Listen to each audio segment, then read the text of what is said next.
Buenas tardes.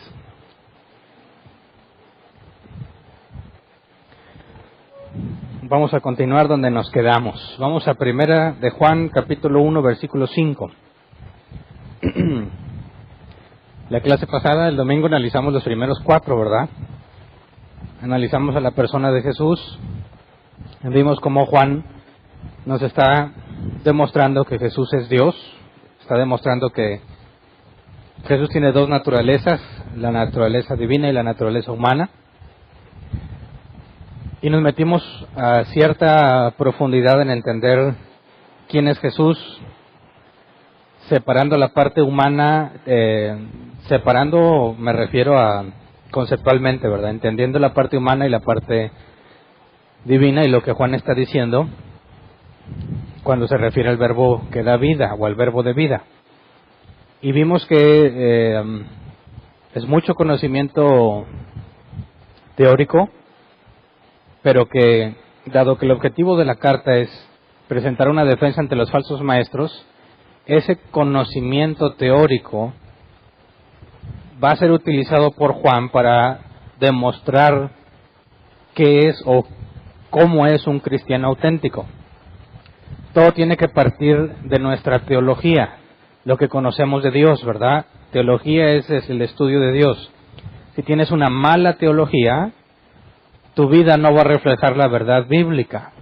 Si tu teología es buena, aunque tu teología sea buena, no basta para que te lleves una vida bíblica, porque hace falta el Espíritu Santo. Pero si tienes el Espíritu Santo y tienes una teología mala, vas a vivir en error mucho tiempo y vas a estar vas a estar tropezando en cosas que no debieras de estar tropezando. Una buena teología, un buen conocimiento de qué es Dios, partiendo de la Escritura, nos debe de llevar a una consecuencia correcta en cuanto a nuestra forma de vivir. Y vamos a profundizar más de eso en el capítulo 2, pero por el día de hoy, como era un tema más extenso, si de por sí me extiendo, ya para que yo diga que era muy extenso para un tema es porque sí es mucho, entonces voy a partirlo en dos. Voy a enfocarme en la primera parte hoy, que es lo que dice este pasaje. Este es el mensaje que hemos oído de Él y que les anunciamos. Dios es luz y en Él no hay ninguna oscuridad. El nombre del tema es Dios es luz. Así que vamos a enfocarnos en entender qué es esto para que en el capítulo 2 veamos la consecuencia de saber que Dios es luz, la consecuencia de que alguien entienda que Dios es luz. Hoy brevemente Juan hace mención en cuanto a la principal consecuencia y cómo descartar a los falsos creyentes, no nada más a los falsos maestros, a los falsos creyentes partiendo del conocimiento de que Dios es luz. Así que la idea no es que simplemente vengamos a analizar información teórica, que algunos pueden ser, o todos corremos el riesgo de ser envanecidos por el conocimiento teórico y llegar a pensar que estamos en un nivel superior al compararnos con otros. Pero Juan va a demostrarnos el día de hoy que ese conocimiento teórico, si no es llevado a la práctica, de nada sirve. Así que el objetivo de hoy es entender cómo, además de que Juan nos demostró en los primeros 4 versículos, que eran palabras muy simples pero muy profundas, nos demostró la deidad de Cristo, nos demostró que Jesús era previo a la creación, que por medio de Él todo fue creado, y que al mismo tiempo era un ser humano que pudieron ver, escuchar y palpar. Esto echaba por tierra la doctrina de los falsos maestros que decían, ¿se acuerdan que vimos el docetismo y la otra corriente?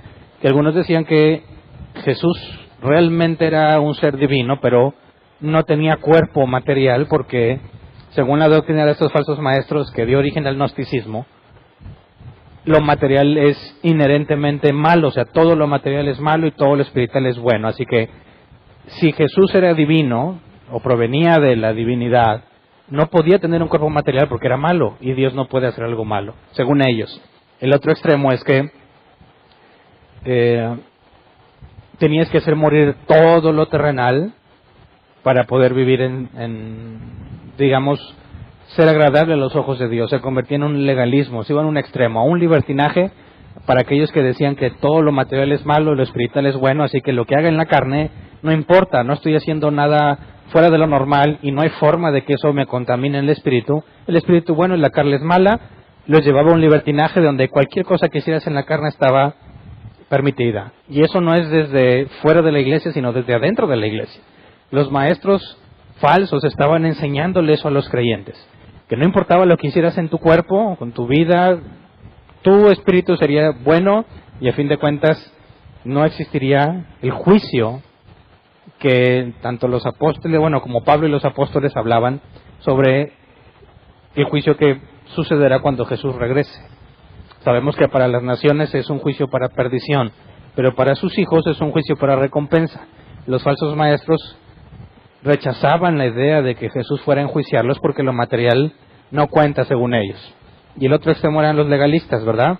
Que trataban de abstenerse de todo lo material para, según ellos, vivir como Dios manda, pero esto generaba ermitaños cristianos, ¿verdad? Gente que piensa que no debe de hacer nada con el mundo, en el sentido de que no los visita, no los acompaña en ciertos eventos, no tiene amigos o compañeros no creyentes, se aíslan completamente pretendiendo vivir una santidad que contradice la propia Escritura, porque tenemos que hacer luz en las tinieblas. Y si Jesús era criticado por comer con comilones, le llamaban, o con cobradores de impuestos, o rodearse de gente de pésima reputación y de prostitutas, no entiendo cómo es que algunos cristianos se aseguran que no debes de tener, no debes de convivir con ese tipo de personas con las cuales Jesús convivió. De hecho, Jesús dijo que no venía a los sanos, sino a los enfermos. Jesús claramente enseñó que el enfoque es poder presentar el Evangelio a los perdidos. Y si la gente se aísla y no quiere saber nada de los no creyentes y se encierra en su iglesia, en sus cuatro paredes, para agradarle al Señor, está gravemente desobedeciendo el mandato de Jesús, ir y hacer discípulos, ¿verdad? Así que, partiendo de eso, Juan nos enseña que un correcto entendimiento de quién es Jesús te mantenía al margen de todos esos errores o de esa falsa doctrina, pero hoy nos dice una comparación más cuando nos dice que Dios es luz, porque sabemos que literalmente Dios no es luz, ¿verdad? Hablamos, ¿se acuerdan del panteísmo? También lo vimos la clase pasada, la idea de que Dios es todo, que Dios es la pared, Dios es el árbol, Dios es el perrito, Dios es la persona, Dios es el vagabundo, Dios es todo. Eso es lo que se le llama panteísmo, el pensar que toda la creación es Dios. Pero eso tampoco es correcto a la luz de la Escritura. Y aunque tú tengas una motivación correcta al tratar de expresar el amor de Dios, al abrazar un árbol, que es el ejemplo que di, ya que algún personaje famoso de por acá la usaba, te lleva a un error muy grave de pensar que Jesús es el árbol que estás abrazando o ese tipo de cosas. Entonces, un correcto entendimiento de la persona de Cristo te debe llevar a una vida correcta, y en este punto Juan utiliza otro ejemplo cuando compara a Dios con la luz. No es la luz Dios, ¿verdad?, sino que es una analogía. ¿Qué significa que Dios sea luz? Es lo que vimos en el pasaje inicial, ¿verdad? Nosotros podemos tener la tendencia a tratar de meter nuestro concepto de luz ahí en el pasaje. ¿Qué es la luz? Si alguien te pregunta qué es la luz, pues podrías decir cosas como, es una corriente de electrones, o podemos medirla, podemos verla, sabemos estudiarla. Algunos le han puesto límites, por ejemplo, la velocidad de la luz. Einstein dijo que nada puede ir más rápido que la velocidad de la luz, y ahorita está en serio cuestionamiento porque han hecho experimentos cuya reacción es más rápida que la velocidad de la luz. Además, no hay forma de medir que realmente la velocidad de la luz es constante, porque nadie la ha medido, así que se asume. Si tú tratas de meter el concepto actual de lo que es la luz ahí, Dios es luz y en Él no hay ninguna oscuridad, pues nos vamos a quedar sin el mensaje que el autor quiso comunicar para las personas de ese contexto. Recordemos que la Biblia no fue escrita para nosotros, ¿verdad?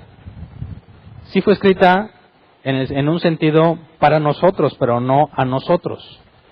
Claro que también es para nosotros, pero no somos los destinatarios.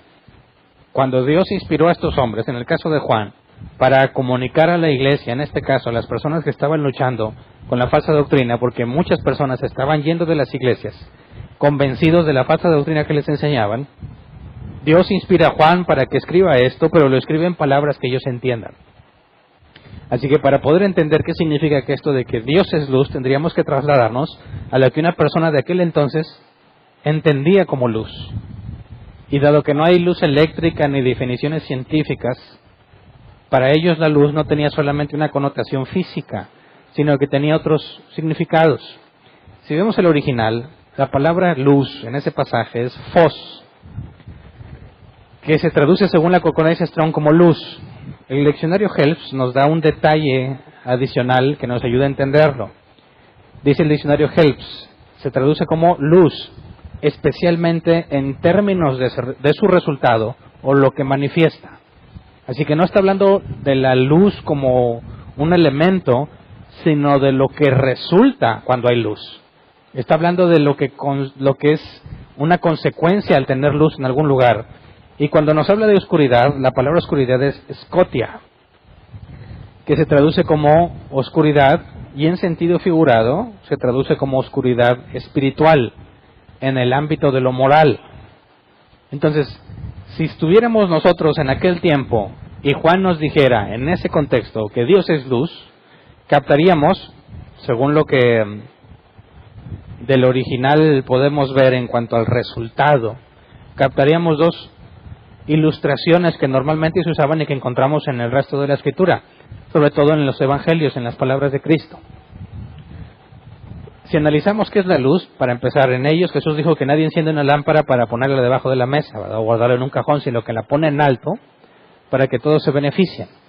En aquel contexto la luz manifiesta lo que es imposible de ver en ausencia de ella, es decir, la luz permite ver lo que está en oscuridad.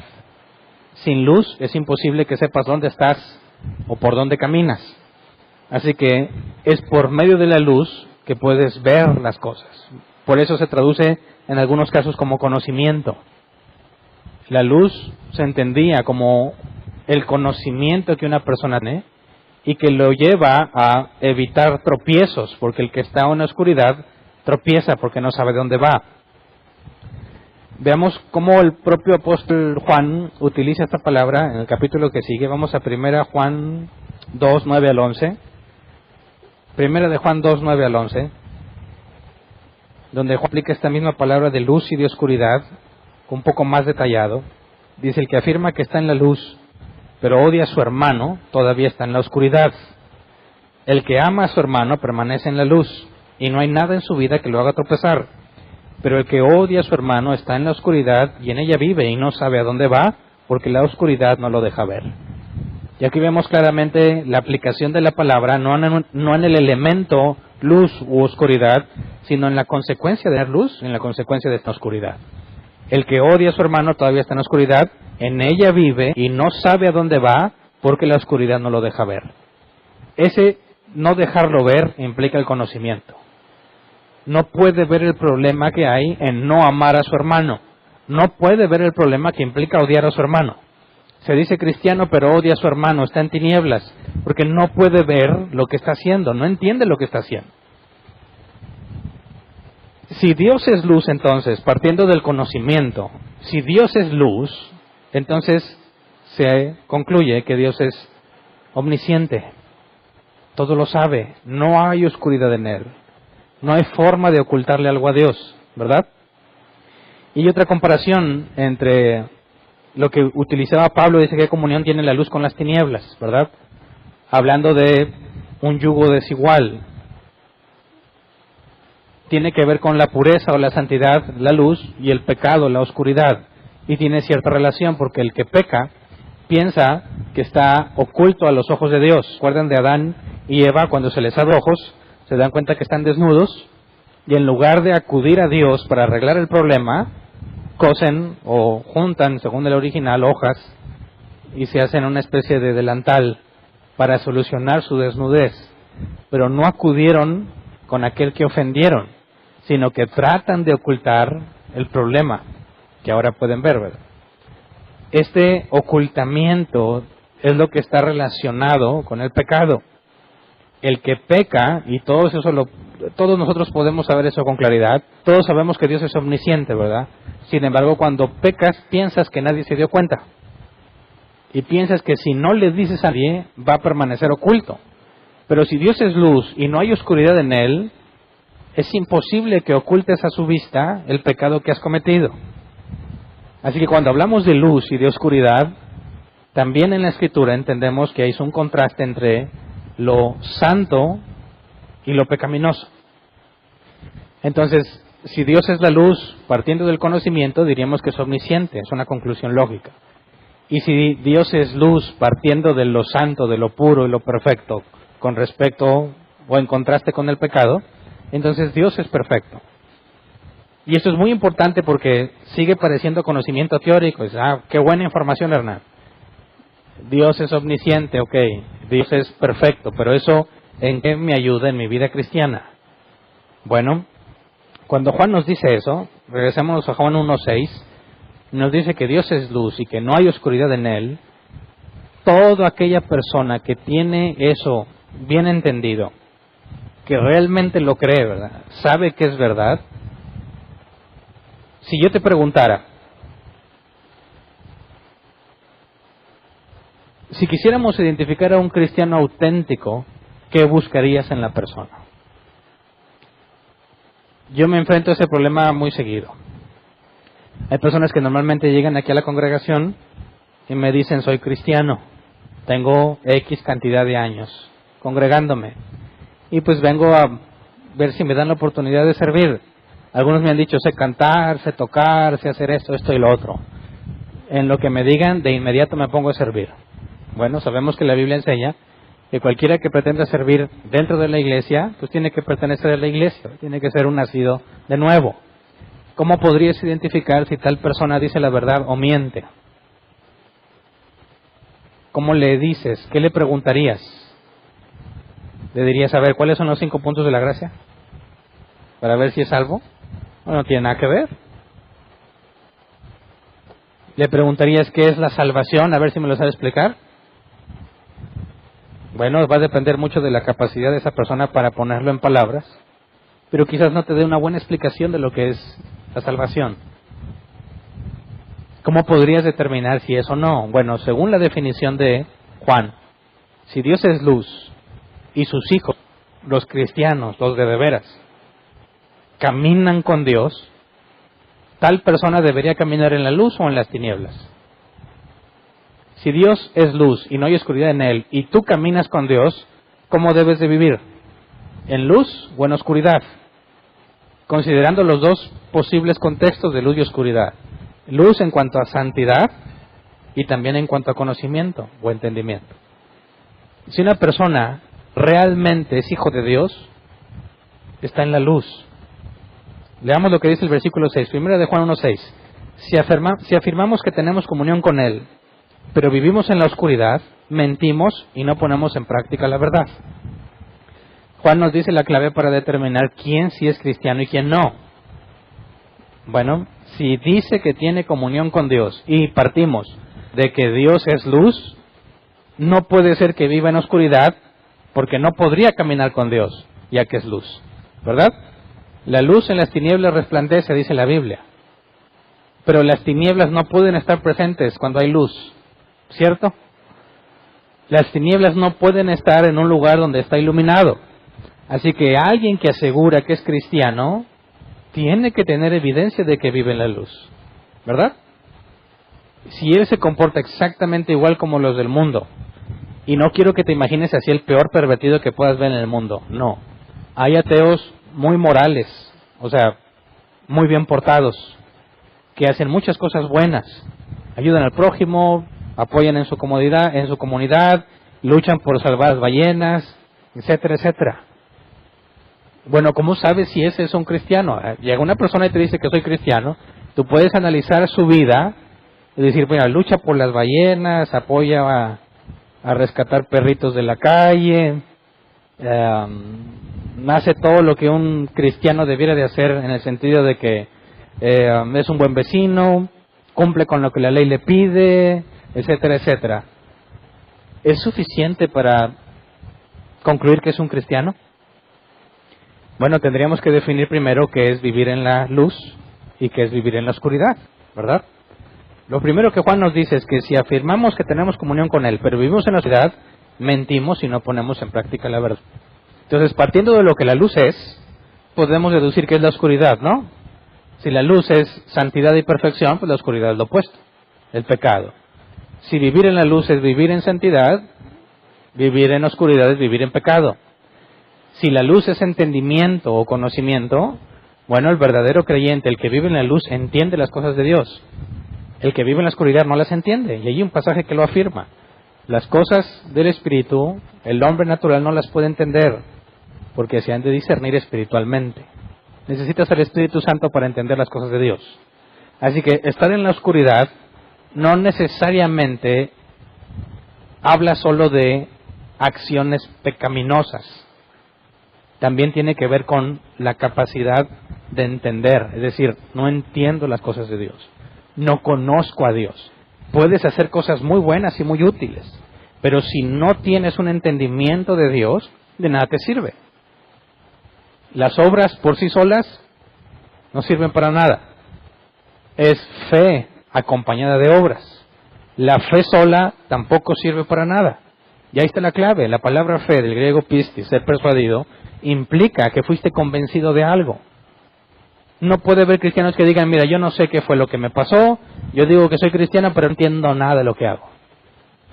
Bueno, quizás si es recién convertido, recién nacido de nuevo, lo que te podría explicar es, ya no soy el mismo. Algo pasó en mí. ¿Pero por qué? Que no entiendo nada, pero entiendes que no entiende nada porque es nuevo. Pero cuando ya tiene camino recorrido y no entiende lo que hace, y simplemente busca sentir para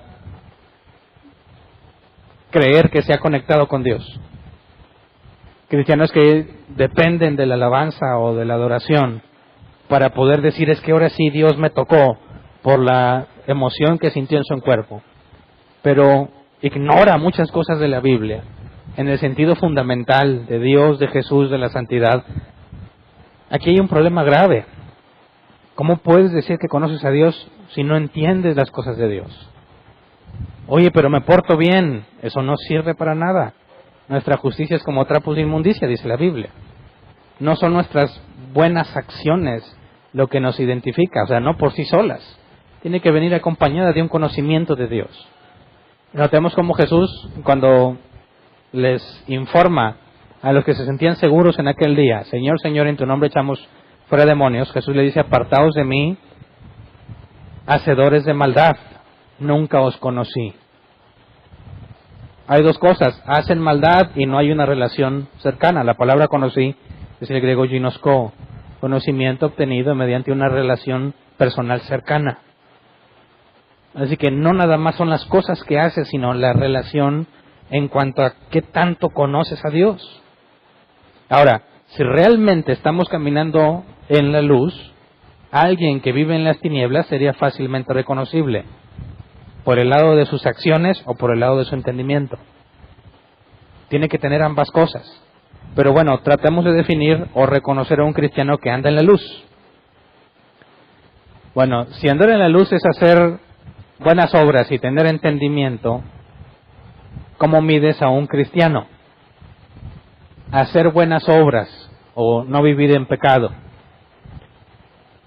Bueno, ¿qué cristiano no peca? Lamentablemente hay muchos que aseguran que no pecan, ¿verdad? Pero yo espero que aquí todos estén conscientes de su propio pecado. No hay cristianos que no pequen, ¿cierto? Ok. Ahora, ¿hay cristianos que entienden todo? Tampoco. Todos somos ignorantes en algo. Aún si lo dejamos solamente en cuanto al conocimiento de Dios, hay muchas cosas que ignoramos. Mientras más sabemos, más conscientes somos de nuestra ignorancia. Así que el cristiano no deja de pecar, lamentablemente. Y tampoco lo entiende todo. ¿Cómo sabes que anda en luz? Entonces, yo vería una persona y veo que va a tener errores y pecado. Ah, entonces no es cristiano. No, espérate, pues yo también peco. ¿Verdad? Ah, bueno, es que no entiende muchas cosas del cristianismo. Pues yo tampoco.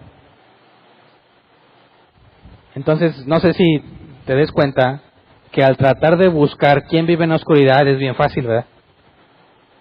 Ah, tú y tú por esto no vives como cristiano. Pero si volteas a ver a ti mismo, a ver si andas en la luz, te vas a encontrar con muchos de los problemas que los no creyentes tienen. Los mismos a veces. ¿Verdad? ¿Puede un cristiano auténtico, un nacido de nuevo auténtico, adulterar? O sea, tener una relación incorrecta. ¿Sí o no? Levante la mano el que dice que no. Bien firme. Ok. ¿Qué me dicen de David?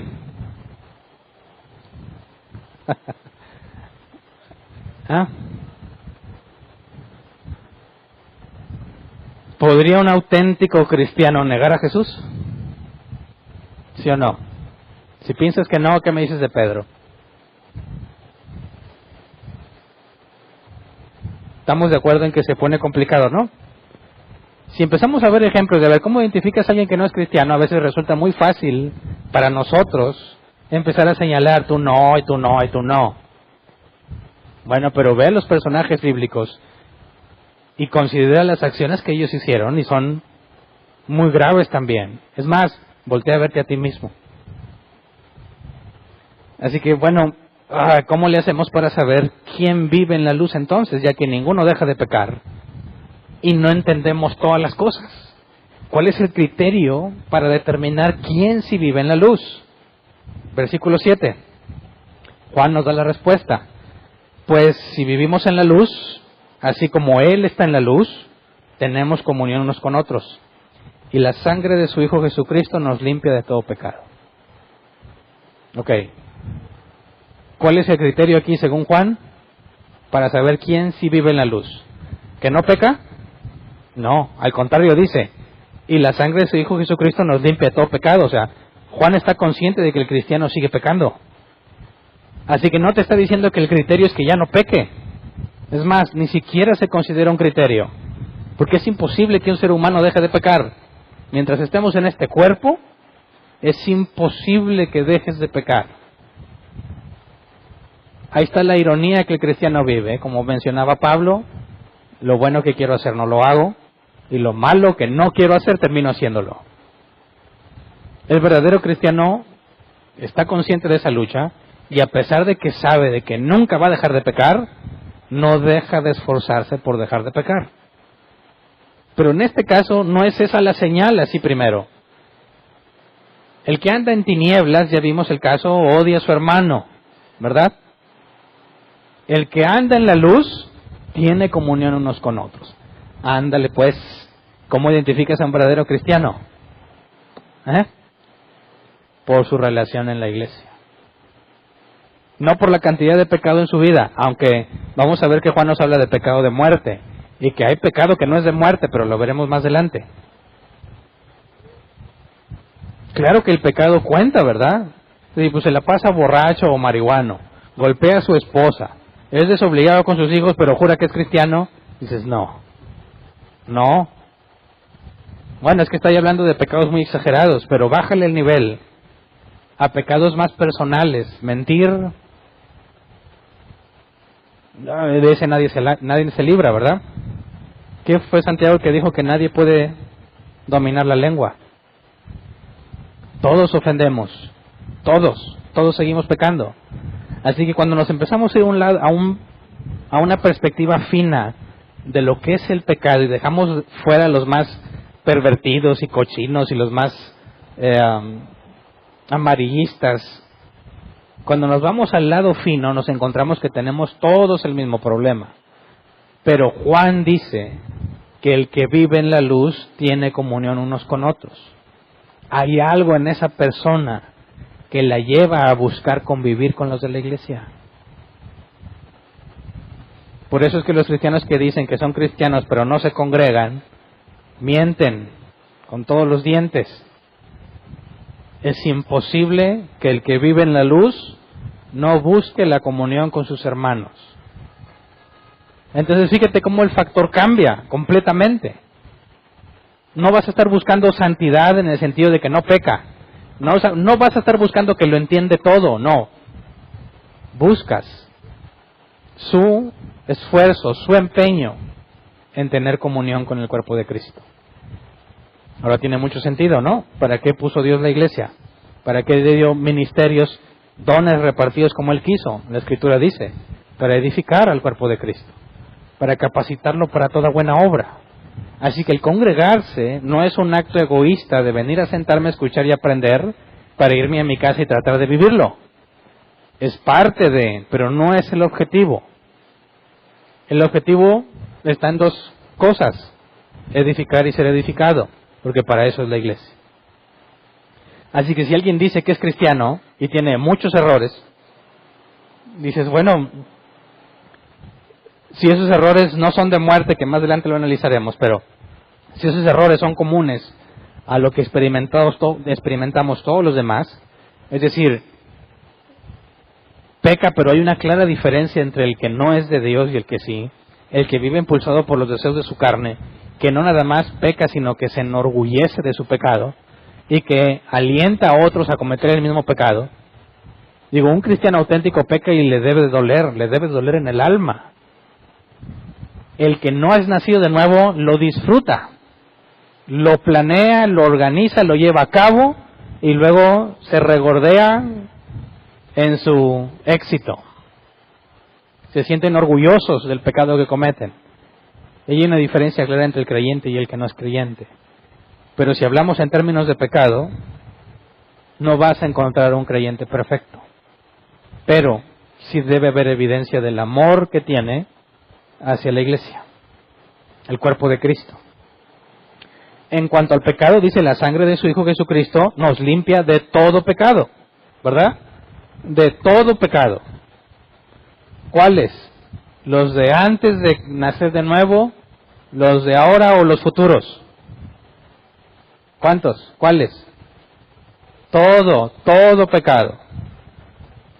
O sea, que si yo el día de mañana voy a pecar, de lo cual sé que aunque por más que me esfuerce no lo puedo evitar, porque hay pecado incluso que no se es oculto, ¿verdad? No sabemos que pecamos porque quizás ofendí a alguien, ese alguien no me ha dicho que lo ofendí, en lugar de edificarlo le fui de tropiezo, no me doy por enterado, pero eso no significa que no he pecado, ya pequé y ni siquiera me di cuenta. Bueno, entonces, ese pecado de mañana o de pasado o dentro de 10 años, si Dios me da vida, ¿será limpio o no? Sí, todo pecado. Sí, y solo si vives en la luz. Ahora, esto hay que entenderlo porque a la hora que examinamos esto y tratamos de entender qué somos en Cristo, qué clase de personas somos entonces. Si hablamos de pecado, pues sigo pecando. Si hablamos de entendimiento, pues sigo sin conocer muchas cosas. No soy tan descarado quizás como otros que no conocen de Dios. O no es tan básica mi falla. Quizás no soy adúltero. Digo, no quizás, no soy adúltero. Digo, no soy asesino, no soy violador, no soy secuestrador, etcétera, etcétera, etcétera, etcétera. Pero sí miento, ¿verdad? ¿Qué más? Ofendo también, lamentablemente. ¿Cómo sé que estoy viviendo en la luz? Dice, bueno, ¿qué tanto me interesa la iglesia, el cuerpo de Cristo? Pero aquí hay que diferenciar el venir a tener un ministerio que impulsa mi carrera ministerial y servir a la iglesia. Porque si tú dijeras, no, pues bueno, el que sirve a la iglesia, no, entonces personas con grandes ministerios son grandes siervos de Dios.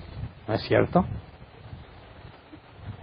En aquel día dirán, Señor, Señor, en tu nombre eché fuera demonios, sanamos enfermos, etcétera, etcétera. Tenían un ministerio. Eran usados por Dios. El problema es que no lo hacían por amor a Dios, sino por beneficio propio. Jesús hablaba de los fariseos, no sean como los hipócritas, que levantan las manos y oran en las plazas para que la gente los vea. Más bien cuando tú ores, entra a tu cuarto, cierra la puerta y ora a tu Padre en lo secreto. Así que los dos oran, el hipócrita y el verdadero. Uno lo hace porque realmente quiere tener comunión con Dios y se oculta, no necesita que nadie lo vea. Pero otro lo hace no por tener comunión con Dios, sino para que la gente lo vea. Así que cuando hablamos de tener comunión, no necesariamente tiene que ver con tener un ministerio. sino en qué tanto edificas a los demás. ¿Me explico? Si realmente nos interesa, es decir, si realmente nos interesa vivir como Dios manda y estamos conscientes de nuestra situación carnal, que la carne es opuesta al espíritu, ¿qué puedo hacer para hacer algo por los demás de la iglesia? ¿Dónde está el enfoque del verdadero Hijo de Dios? Recordemos las parábolas de Jesús, de los siervos, que les encomienda su casa para que les dé alimento a su tiempo a sus consiervos. Y el juicio de esa parábola consiste en cuando venga se le va a cuestionar por qué no alimentó a sus consiervos, porque se dedicó a comer y a embriagarse, pensando que su señor tardaría en venir. Vemos que aunque estaba a cargo, pensaba en él, se alimentaba él, se embriagaba en él. Vemos el contraste en Pablo, que decía, aunque tengo derecho de recibir dinero, prefiero no hacerlo.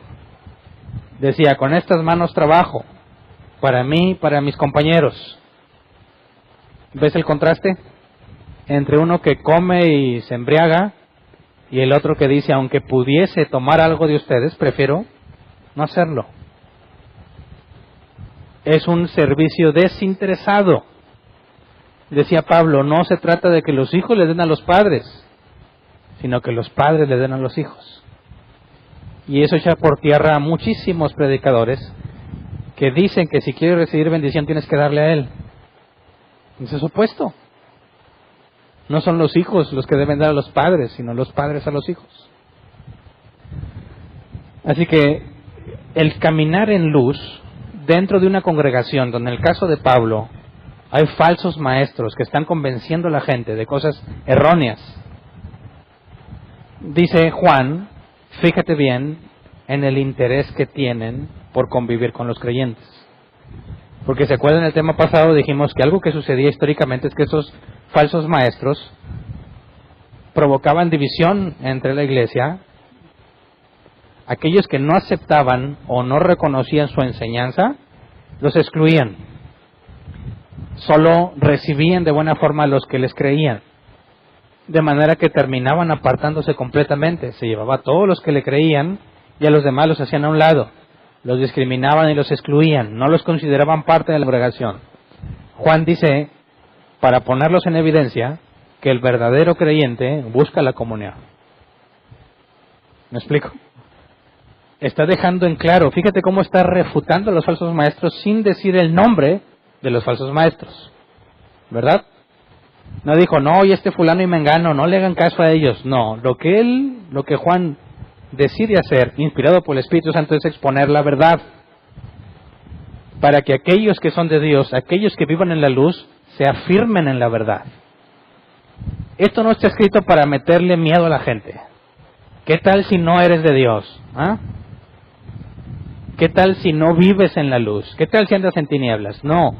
Juan le está escribiendo a los creyentes para afirmarlos, no para meterles miedo ni ponerlos en duda. Porque el verdadero creyente ya está haciendo lo que Juan dice. Ya vive así. Y se siente consternado porque hay una división y hay personas que se están yendo. Personas que parecía que eran creyentes y están siendo arrastrados por una doctrina errónea que niega la deidad de Cristo o niega la humanidad de Cristo. Así que no está destinado para que el creyente se empiece a preguntar si eso no es. Porque si realmente lo eres, esto ya lo haces. Así que esto es de aliento y para afirmar a los verdaderos creyentes, porque van a encontrar confirmación en cuanto a sus propias acciones. Puedes tener la duda, oye, está mal que yo piense que están mal, está mal que no me quiera ir con ellos porque su doctrina no es correcta, está mal que crea que no debes de excluir a la gente. Y Juan les escribe para demostrarles que el que está en la luz, el que es de Dios, hace lo que ellos hacen. Entonces, fíjate bien, si un verdadero creyente entiende que Dios es luz, ¿qué le hace pensar que puede vivir en pecado? Vivir en pecado implica el no confesarlo, el tomarlo como algo normal en tu vida. algo que ya haces y dices, pues no tiene nada de malo. Digo, ya lo analicé bien y no hay ningún problema. Hay cristianos que piensan que pueden tener más de una mujer. Dice, mira, mientras nos amemos, no hay problema. Yo vi ya hace tiempo una noticia en Estados Unidos donde supuestamente creyentes, un hombre ya se había conseguido dos que estaban dispuestas en casarse las dos con él y vivir juntos como una familia. Y decían ellos, ¿quién lo impide? ¿No? Si Dios es amor y los tres nos amamos, ¿cuál es el problema? ¿Están convencidos? Lo mismo dice el de la ideología de género, ¿verdad? Aseguran que son mujeres cuando son hombres y están tan seguros que ni siquiera piensan que es algo que esté mal. Están tan convencidos que incluso pueden vivir dos en un matrimonio, o sea, dos hombres en un matrimonio y piensan que son bendecidos por Dios porque se aman.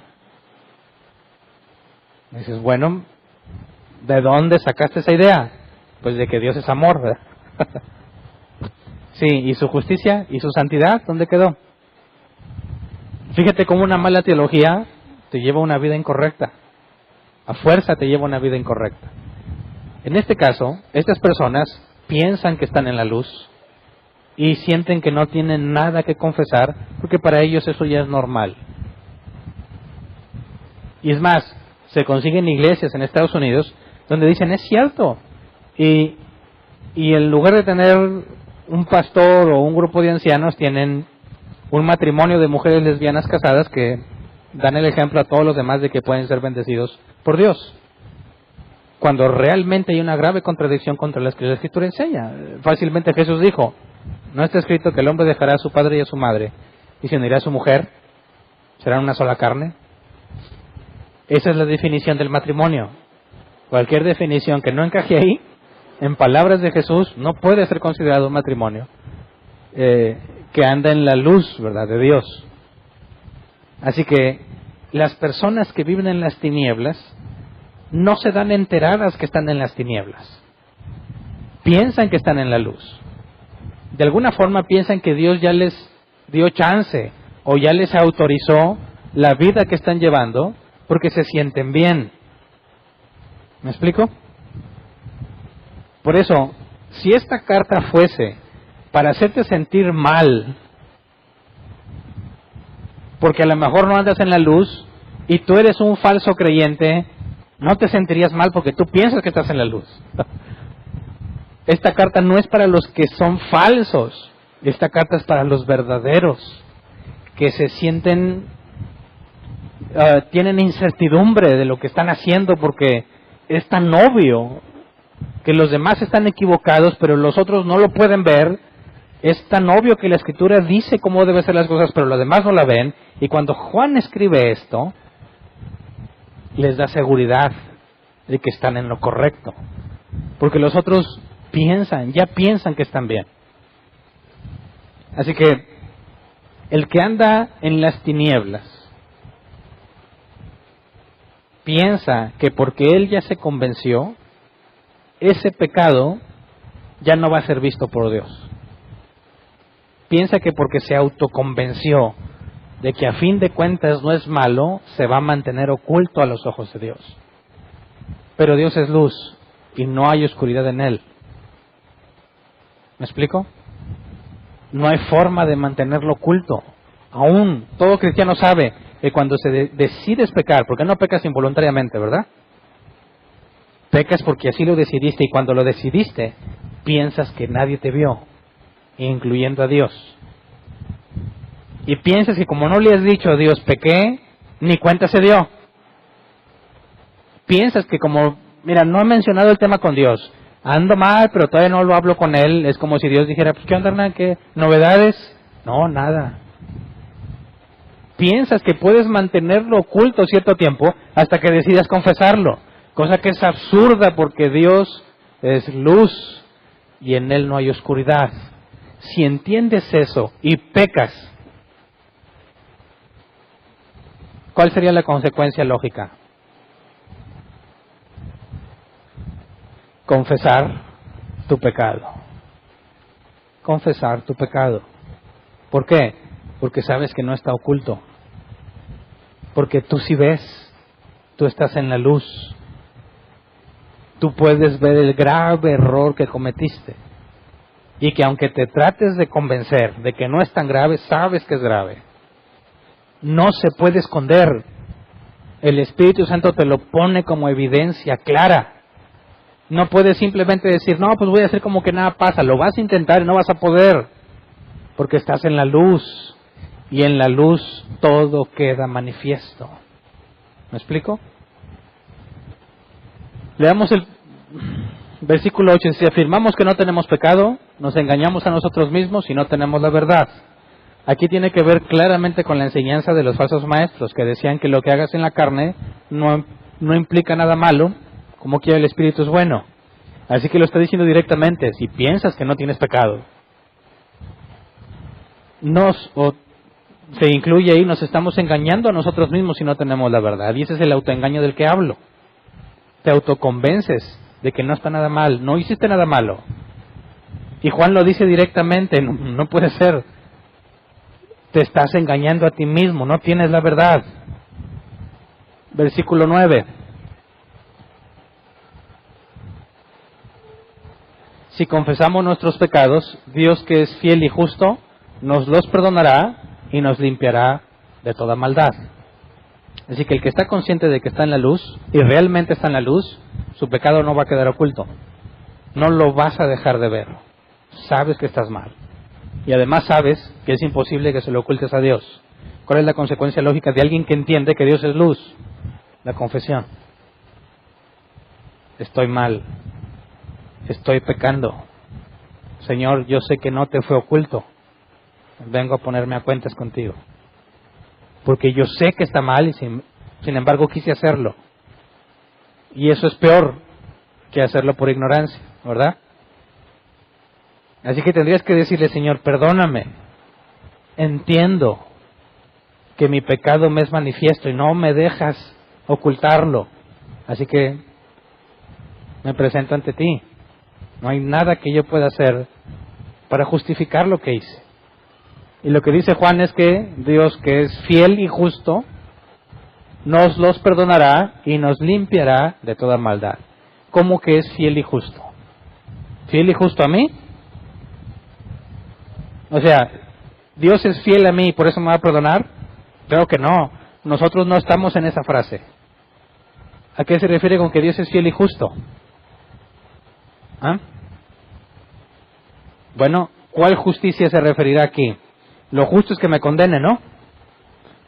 Pero ¿cómo puede ser que porque es justo me va a perdonar? Realmente la justicia no debería perdonar, ¿cierto? Su justicia me condenaría. Pero aquí habla de fidelidad y de justicia. ¿A qué se refiere? A la de Jesús. Recordemos lo que vimos en la carta a los Hebreos. Jesús murió, ¿verdad? Resucitó. ¿Y ya? No. Si tú piensas que solamente su muerte y resurrección te limpia de pecado, te falta la otra parte. Claro que su muerte y resurrección es una parte fundamental de lo que Dios hizo para quitar el pecado y darnos la justicia de Cristo. La otra parte que te falta es lo que menciona la carta de los Hebreos. Fue nombrado sumo sacerdote según el orden de Melquisedec. Y el sumo sacerdote representa al pueblo. Dios trata al pueblo según sumo sacerdote. En aquel contexto, el sumo sacerdote se presentaba una vez al año. Antes de entrar, hacía expiación por su pecado, así que entra limpio. Entonces Dios perdonaba el pecado de todo el pueblo. Si Jesús es nuestro sumo sacerdote, y Él fue justo y sin mancha, y fue puesto sobre todo nombre, cuando dice que Dios es fiel y justo, es fiel a su promesa. ¿Se acuerdan que Jesús dijo? La voluntad de mi Padre es que de los que Él me dé, no pierda yo ninguno, sino que lo resucite en el día postrero. La Biblia dice que el Espíritu Santo es la promesa, la garantía de que cumplirá lo que dijo. Su fidelidad y su justicia está en base a lo que Él mismo juró que haría, a lo que Jesús hizo. Ahí es donde habla de fidelidad y de justicia, no hacia nosotros, sino por lo que Jesús ya hizo. Ahora, lo hizo una sola vez y para siempre. Cuando nos dice que nos limpia con su sangre, no creas que cada vez que llegas agarra la sangre y te empieza a limpiar. No. Una sola vez y para siempre. Su sacrificio no significa que agarre la sangre y se la embarre a alguien. Su sangre derramada en la cruz, su resurrección, el ser nombrado sumo sacerdote según el orden de Melquisedec y ser puesto sobre todo nombre, fue una sola vez y fue por todos los pecados de todos sus elegidos. Esto es muy importante entenderlo porque muchos cristianos, como yo vivía hace mucho, pensábamos que tenemos que tener cierto nivel de perfección para poder salvarme. Tengo que guardar mi salvación, si no la pierdo. Así que no puedo pecar porque luego se me va. El diablo me la roba. ¿Por qué te la quitaría? Yo les he preguntado, ¿por qué? Pues porque peco. ¿Y cuándo no pecas? No, es que sí peco, pero poquito, ¿verdad? Poquito. Si peco mucho, me la va a quitar. Dices, ¿bajo qué argumento? Pues porque, oye, yo debo de vivir en santidad. Y si estoy pecando mucho, pues Dios me va a decir, ya basta, te la quito. Bueno, ¿qué dice ahí? Que si confesamos nuestros pecados, nos perdonará y nos limpiará de toda maldad, porque Él es fiel y justo. Ya vimos previamente que nos limpia de todo pecado. Así que es imposible pensar que un pecado te va a quitar la salvación. Bueno, muchos tampoco. Porque si naciste de nuevo, vives en la luz, ¿verdad? Tú mismo no vas a soportar el pecado que está en ti. Vas a tener que entregárselo a Dios y decir, Señor, pequé, no puedo más. El salmista decía que le dolía hasta los huesos su pecado. Que era un agonizar constante porque se sabía mal y le pedía perdón a Dios y que lo guiara por el camino correcto. Así que es imposible que el que vive en la luz piense, sobre todo basado en esos pasajes, que algún pecado que llegues a cometer, ahora, partiendo del hecho de que eres nacido de nuevo, ¿verdad? Que buscas la santidad, que vives en la luz y pecaste. Bueno, lo que Juan te dice aquí, Dios es fiel y justo para perdonarte por lo que Jesús ya hizo. ¿Me explico? Estos de aquel entonces, falsos maestros, decían que no pecaban y que lo que hacían se quedaba solamente en la carne y no había nada malo. Es sorprendente, pero no sé ustedes, pero a mí me enseñaron precisamente eso mismo. Una vez llegó no sé quién era, si el pastor o el apóstol, con una revelación, según él, secreta, que apenas estaba así fresquecita salida para él, y éramos todos bien aventurados porque nos la iba a revelar directa a nosotros. O sea, le íbamos a pescar así todavía calientita, recién hechecita. No así revolcada, dice, no, esta es palabra fresca, o de la otra está medio podrida y fea, esta está fresca. Bueno, esa revelación consistía en que ya no somos pecadores. ¿Cómo? ¿Ya no eres pecador? Porque ya naciste de nuevo, eres como Dios, ya no pecas. Pero sí peco. No, te equivocas, pero no pecas. Ya no eres un pecador, eres un hijo de Dios. Y no sé cómo, pero me la creí, ¿verdad? Entonces, como yo ya no peco y estoy en una posición alta con Dios, y aparte, ese tema como que del nuevo nacimiento no se mencionaba prácticamente nada. Cuando te encontrabas a personas en la iglesia que vivían como la gente del mundo, que no hay diferencia entre ellos, y les preguntabas, oye, ¿qué onda? ¿Por qué ellos son así? Te decían, son cristianos carnales. Cristianos carnales, ¿alguna vez oíste ese término? Seguramente sí. ¿Qué hace un cristiano carnal? Bueno, pues vive como lo del mundo, pero viene a la iglesia. ¿Verdad? Eso es todo. Aunque lo traigan a fuerza, pero aquí está en la iglesia. Es un cristiano carnal, pero no está en pecado, no, anda carnal. Ok. ¿Qué hace que un cristiano sea carnal? Pues que anda frío. ¿Cómo un cristiano anda frío? Pues porque no se involucra en las cosas de Dios, no lee la Biblia, pues así, ¿verdad? O sea, entonces no soy pecador, ¿verdad? No peco, ando carnal, ando frío, pero se me puede quitar si me empiezo a congregar otra vez. Toda esta idea, que parece hasta cierto punto nada más absurda e inofensiva, bueno, resulta ser una blasfemia. Dice el versículo 10, si afirmamos que no hemos pecado, lo hacemos pasar por mentiroso y su palabra no habita en nosotros. Es una blasfemia. Porque entonces resulta que cuando hiciste una oración de fe, ya no requieres un salvador, porque ya no eres pecador. Y si ya no eres pecador, ya no necesitas quien te salve, ¿verdad? Y si ya no necesitas quien te salve, pues ya no necesitas a Jesús.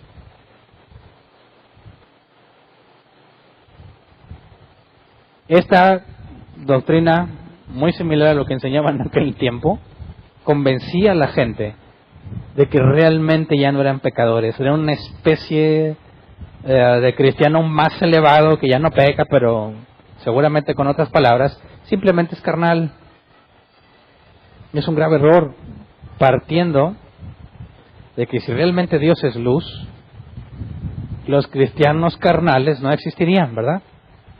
Porque no podrían vivir en paz, no podrían vivir así, no podrían llevar su vida cotidiana en pecado, porque el Espíritu Santo en ellos no los dejaría en paz, los guiaría a toda verdad, y si conocen que Dios es luz, confesarían su pecado. Pero ¿a qué punto la persona puede convencerse a sí misma de que no está desobedeciendo y que no está pecando, al grado en que hacen o pretenden hacer Dios mentiroso?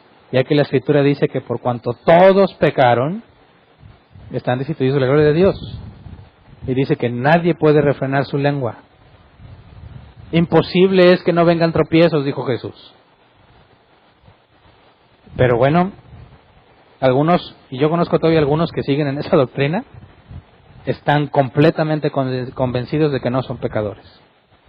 Este es un extremo, porque han anulado la santidad de Dios y la justicia, la han vuelto irrelevante, y todo se convierte en un mero sentir y dar y recibir amor. Entonces, cuando volteamos hacia nosotros y vemos hacia adentro y buscas a un verdadero creyente que viva en la luz, ¿cuáles son las señales? Ya habíamos visto dos. La primera es la comunión, y la segunda, su conciencia de pecado. Continuamente lo va a confesar, continuamente va a estar consciente de que está haciendo algo malo. Y ahí está el punto. ¿Cuándo vas a dejar de sentirte mal? ¿Cuándo? Hasta la resurrección. Hasta ese día.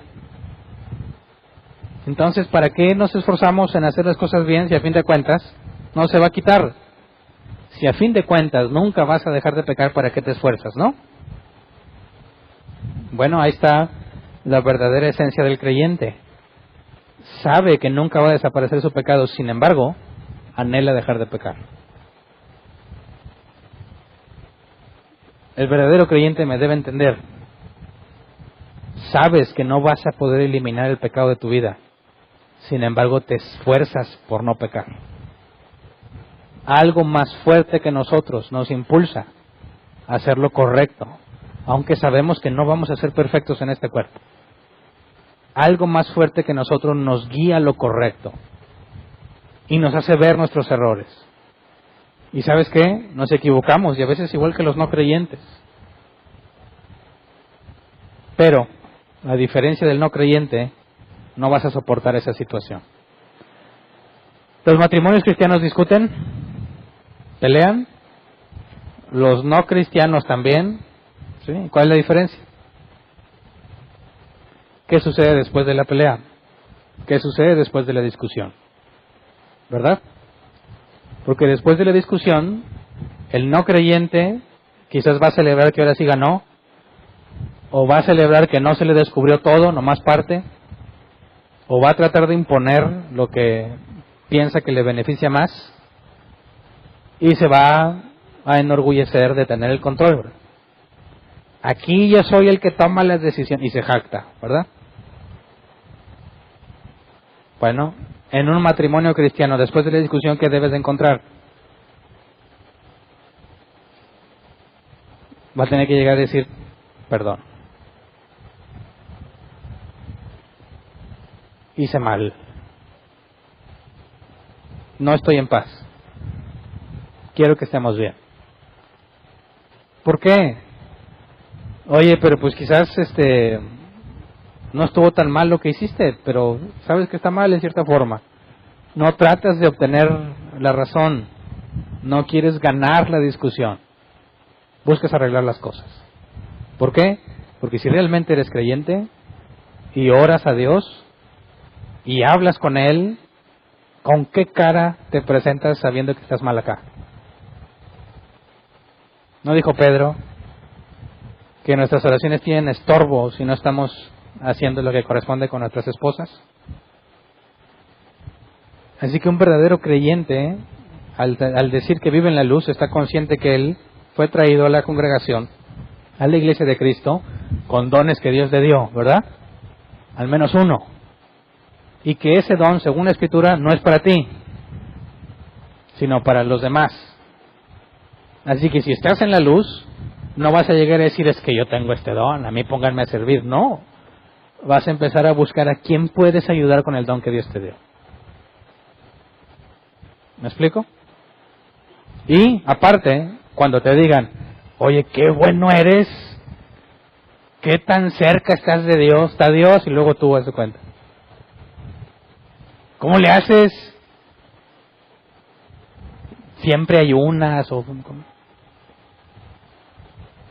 Uno que está en la luz, ¿qué va a responder?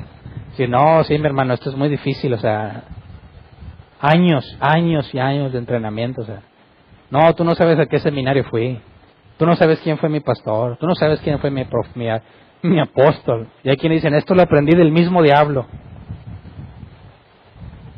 No, dirían exactamente como Pedro ante Cornelio, ¿se acuerdan? Viene Pedro, se quieren postrar ante él, levántate, yo soy un hombre igual que tú. Está en la luz porque se sabe pecador. Está en la luz porque está consciente de su pecado y lo confiesa.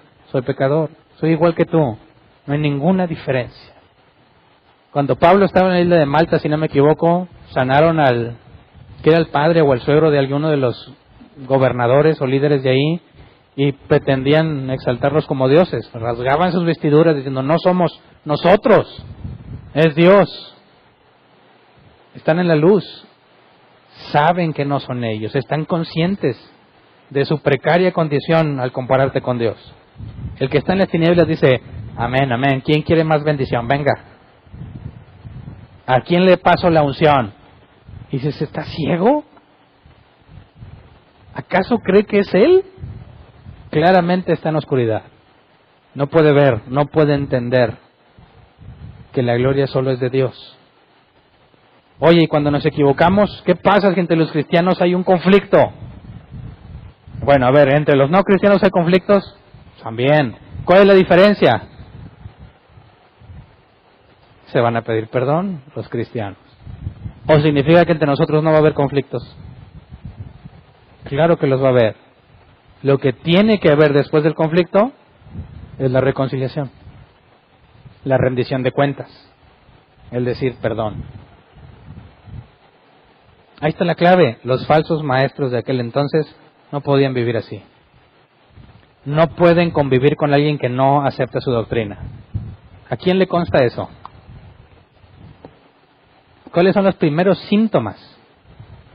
¿Cuáles son las primeras reacciones cuando alguien con una doctrina errónea le pides explicación? ¿Qué es lo primero que hace? Cuando se dan cuenta que no tienen una respuesta bíblica, ¿qué van a hacer contigo? Te van a empezar a excluir, ¿sí o no? ¿Por qué? ¿Por qué? Porque la verdad no les importas tú. Es lo que está diciendo Juan. Están pensando en sí mismos, y si tú les demostraste que están mal, no creas que lo van a querer reconocer. ¿Por qué no? Porque los deja mal a ellos. ¿Y a quién crees que aman más? ¿A la gente que les dijeron mentira o a su propia imagen? Bueno, si no están dispuestos a reconocerlo públicamente, demuestra que se aman más a sí mismos. ¿Verdad? Porque si realmente amaran a la gente y reconocen que enseñaron algo mal, ¿cuál sería la conclusión lógica? Perdónenme, quiero aclararles este error. Esta es la verdad, me equivoqué. ¿Por qué? Porque me interesa. Pero si es al revés, no. Lo que pasa es que tú estás cerrado, aquí ya te están metiendo ahí cosas de sectas diabólicas. Aquí funciona como yo lo digo, y si no, vete. Un gran amor a sí mismos. Y es la señal que Juan da. No. Si realmente está en la luz y le demuestras bíblicamente un error, si está en la luz, ¿qué va a pasar? Va a decir, gracias. Me has librado de este error. Voy a tratar de corregir, como Zaqueo dijo, si a alguien le he robado, le devolveré. No me acuerdo cuántas veces más. ¿Verdad? ¿Y el joven rico qué dijo? Nada, y se fue cuando Jesús le dijo, vende todo lo que tienes, dáselo a los pobres y sígueme. No, pues no. ¿Qué es lo que amaba más? Su reputación, su ministerio, su comodidad, lo que sea que tenga. Entonces fíjate cómo parte de un conocimiento teórico profundo sobre quién es Dios, sobre quién es Jesús, y luego empieza a aterrizarlo en la vida cotidiana de los creyentes. Y todo ese conocimiento profundo que vimos resulta en un comportamiento, en la forma de vivir. Así que no pienses que el conocimiento teórico de Dios no sirve para nada. Claro que te sirve si eres hijo de Dios. Te ayuda a entender quién es Dios de una manera más profunda y resulta mucho más fácil detectar las falsas enseñanzas. Resulta simple detectar el error cuando alguien predica un evangelio diferente. Pero eso no significa que vas a ser arrogante y que te vas a burlar de ellos y que vas a tratar de demostrarle en su cara que están mal. Porque el otro síntoma es buscar la comunión entre los hermanos. Así que cuando sabes que hay una doctrina errónea, no se la vas a ir a restregar en su cara. Vas a buscar la forma de corregirlo. Porque también amas a esa persona, aunque esté equivocada. ¿Verdad? No cometamos el error de que pensamos que uno de los síntomas de un verdadero creyente es que le restriega en la cara sus errores a los demás. No, es el amor. Y ese mismo amor va a evitar que no le digas que está en un error. Se lo vas a decir porque lo amas. Pero cuando se lo digas, no es para restregárselo ni para demostrar que sabes más, sino para ver si Dios le concede entenderlo, para que se arrepienta, para que camine como debe de caminar. Porque a fin de cuentas es un hermano en Cristo, ¿verdad? Aguas con eso. Cada vez es más común ver personas en las redes sociales y en la vida real tratando de demostrar lo mucho que saben sin llevarlo a la práctica. Es un error muy común, sobre todo en las redes sociales. Pretenden demostrar que porque tienen más conocimiento teórico son mejores creyentes. No basta. Es llevarlo a la práctica, y es en la práctica donde se confirma si realmente entiendes ese conocimiento teórico. Y una vez que lo llevas a la práctica, vas a evitar muchísima confrontación innecesaria por amor de esa persona. Vas a buscar la forma de explicárselo de manera clara y sencilla, a ver si lo puede comprender. Vas a evitar avergonzarlo, porque tu interés es edificarlo.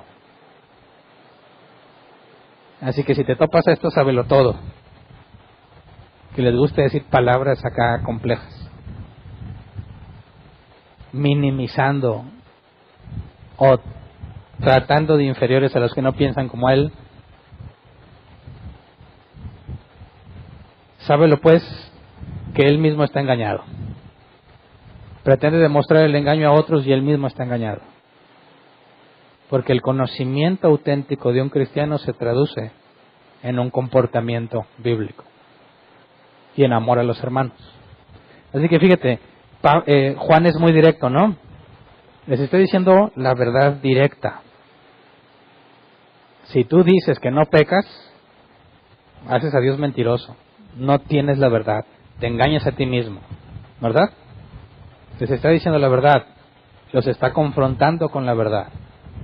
Pero al mismo tiempo, entendemos que el decírselo, aunque la verdad es dura, decírselo porque precisamente si estás convencido de que tienes la verdad y que él está en un error, tendrías que odiarlo para no decírselo, ¿verdad? Un ateo dijo, no me acuerdo qué ateo fue, dijo que a veces los creyentes son los seres más crueles del mundo, porque aseguran tener la verdad, aseguran que solo por medio de Jesús es salvación, pero no se lo quieren decir a nadie. ¿Qué tanta crueldad se necesita para llegar a ese punto? ¿Qué tan frío y malvado tienes que ser para ocultarle la verdad a alguien?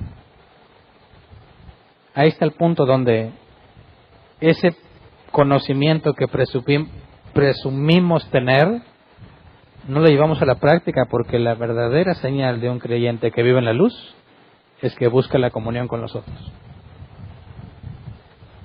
Así que, ¿cómo andamos? En comunión. ¿Vienes a la iglesia y se acaba y te vas? Eso me habla muy mal de ti. Muy mal de ti. Necesitas edificar y ser edificado. No vengas en una actitud egoísta, de que ya vine, aprendí, ya me fui. No, porque los dones que tienes no son para ti. Son para nosotros. Para la iglesia. Y eres un egoísta cuando no los usas. Me perjudicas. Nos perjudicas a todos cuando no haces lo que te corresponde. Y si no estás haciendo eso que te corresponde, no andas en la luz. Arrepiéntete. Confiésale tu pecado a Dios. Él es fiel y justo para perdonarte. Pero no sigas viviendo pensando que eso no tiene nada de malo. No sigas viviendo pensando que andas bien, porque entonces haces mentiroso a Dios. Enfócate en hacer lo que te corresponde en la congregación. Si eres de Dios, lo vas a hacer. ¿No tienes la capacitación necesaria? Capacítate. ¿Qué es lo que te falta? ¿Alguien de aquí pudiera presentar una justificación para no edificar a otros? Bíblicamente hablando no hay, ya que Dios, como vimos en la carta de Pedro, nos ha concedido todas las cosas que necesitamos para la vida piadosa.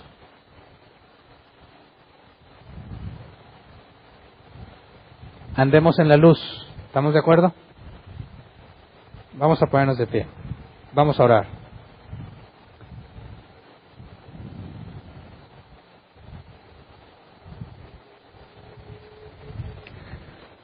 ¿Sabes? Te confieso algo que he aprendido en mis años de servicio y ministerio, que cuando tú te involucras en un servicio a Dios y tratas de usar tus dones para el beneficio de los demás, tú solo te estás autolimitando en las cosas que haces, en el sentido de que eliminas lo opcional de estudiar o lo opcional de buscar a Dios. Porque como tienes algo que hacer, te vas a poner a estudiar, aunque sea a la fuerza. Yo les confieso, si yo no tuviera la responsabilidad de predicar cada reunión, no sabría lo que ahora sé.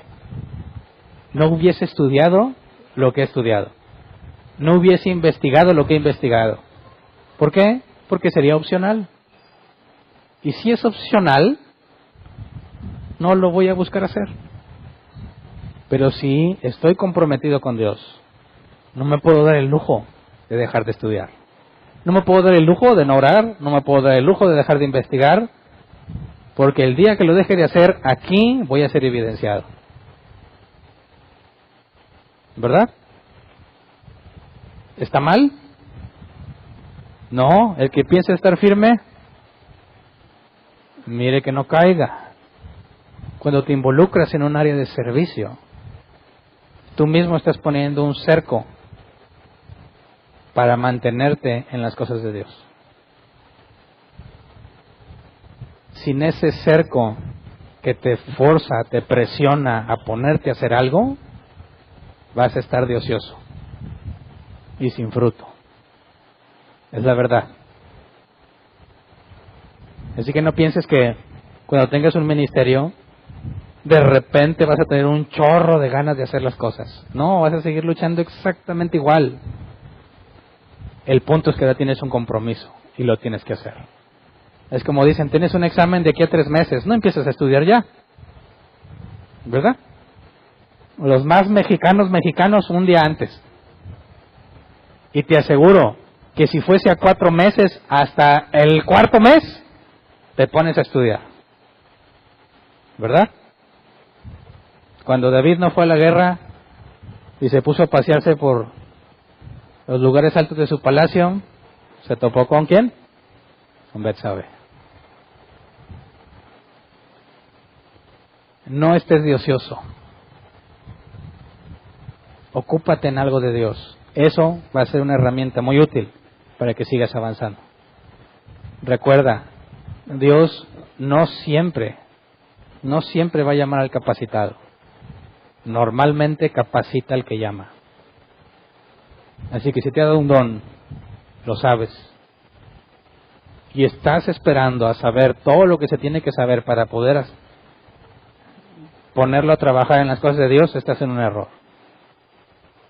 Tienes que empezar a caminar haciendo lo que Dios dijo que hagas, y entonces vas a empezar a ver cómo Él te va a dar lo que necesitas para cumplir.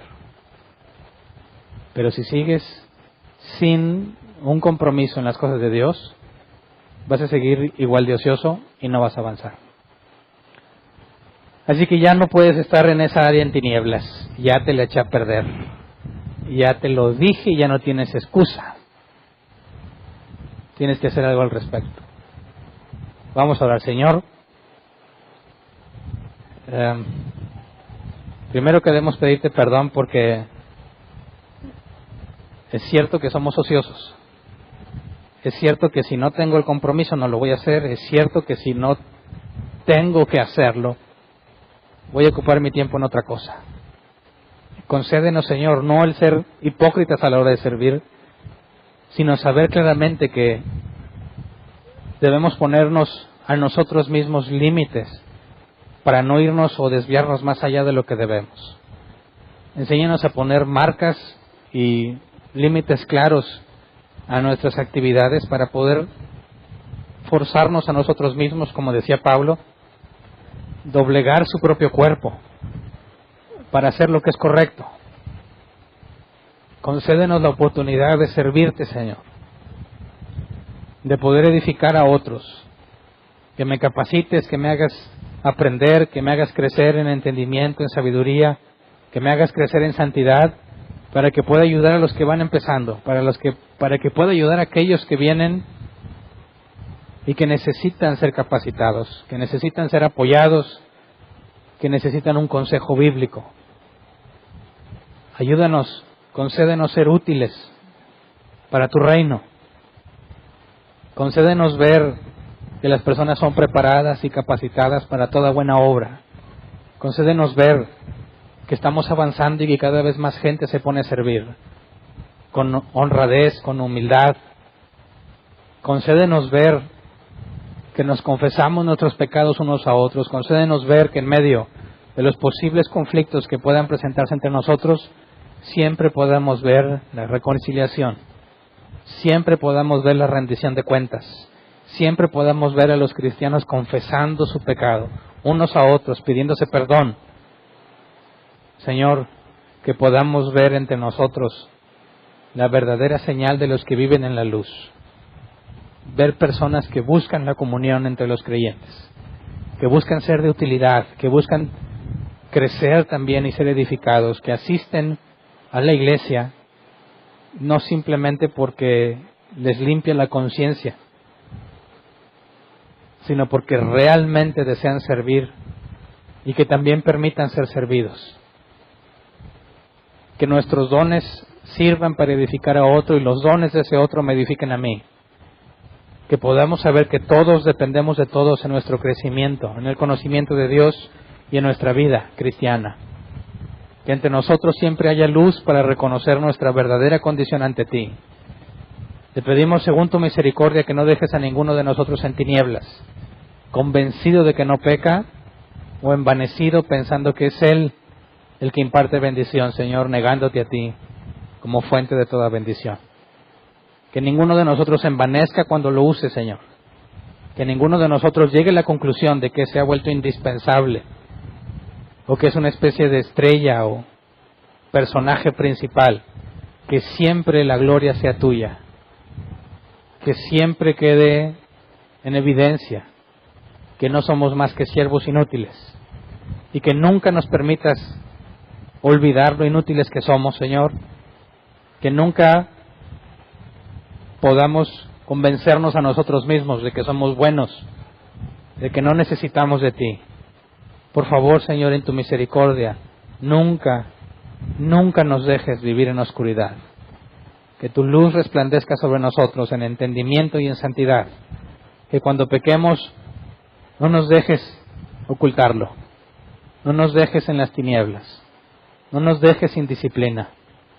Haznos humildes, Señor, para poder servirnos a otros como debe de ser, tomando o considerando cada uno de nosotros a los demás como superiores a sí mismo, para que podamos dar el ejemplo correcto entre los que estamos aquí y aquellos que van llegando, que los que tú estás agregando a esta congregación puedan ver un verdadero ejemplo de cristiano, puedan ver en nosotros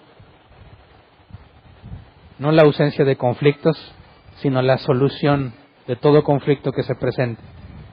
Porque sabemos que si hemos pecado, tú eres fiel y justo para perdonarnos, Señor. No por nuestra justicia, sino por la de Cristo. No por nuestro sacrificio, sino por el que tú hiciste. Sacrificio de Cristo. No por nuestros méritos, sino por los de Cristo. No por nuestras obras, sino por tu misericordia, Señor. Gracias de antemano. Amén. Pueden sentarse.